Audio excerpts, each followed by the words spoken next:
তোর গুষ্টি মারি বাল বেটা ছাড় আমারে ছাড় তোর মাইরে আমি চিনি লবণ খাই বেশি তোর গুষ্টি আমি মারি আমি খাই আসসালামু আলাইকুম গাইস, সবাই কেমন আছেন? আশা করি সবাই ভালো আছেন। আর আমরা আজ যাচ্ছি টাইমের আন্টিদের বাসায়। তো দেখতে থাকুন পুরো ভিডিওটা, আর সামনে আরও মজার কাহিনী আছে, দেখে যাবেন। আর লাইক কমেন্ট শেয়ার করে যাবেন প্লিজ।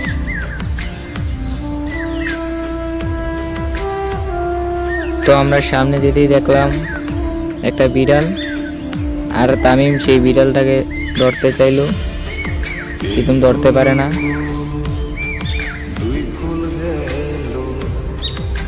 বিড়ালটাকে ধরার চেষ্টা করতেছে কিন্তু পারতেছে না।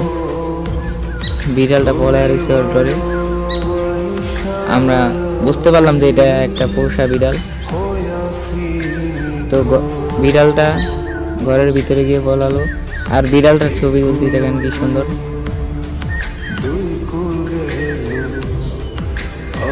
এটার ভিতরে দেখলাম কিন্তু পাইলাম না। আসলে বিড়ালটা ঘরটার ভিতরে গিয়ে পালিয়েছে। তো আমাদের কিছু ফলোয়ার এসে বললো, আর শেষ পর্যন্ত আমরা বিড়ালটা ধরে ফেললাম, কিন্তু আবার হাত থেকে ছুটে গেল।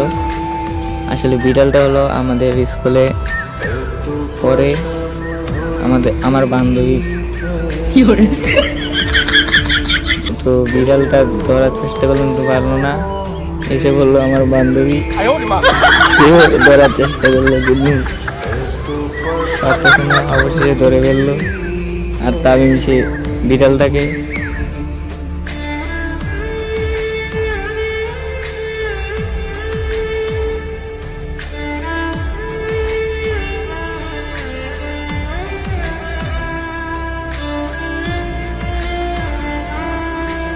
কিন্তু বিড়ালটা এত চালাক, প্রত্যেকবার ছুটে যায় টাইমের থেকে। একবার আমার থেকেও ছুটছিল। এই তোর গুষ্টি মারি বাল বেটা ছাড় আমারে ছাড় তোর মাইরে আমি চিনি লবণ খাই বেশি তোর গুষ্টি আমি মারি আমি ডায়াবেটিসের রোগী মাদার তেরেসা বাইন মাথা মারি ইনজেকশন দিবে না করে দিলাম তোরে আমি খবরদার ভাঙতি ছেলে তুমি আমাকে ইনজেকশন দিও না কিন্তু তুমি গুষ্টি মারছে। এই তোর মাইরে আমি চিনি আমি ভাই বিড়ালটা এত কাজী, আর আমি বিড়ালটাকে অনেক ভয় পাইছি। তো ভিডিওটা এই পর্যন্তই, আল্লাহ হাফেজ।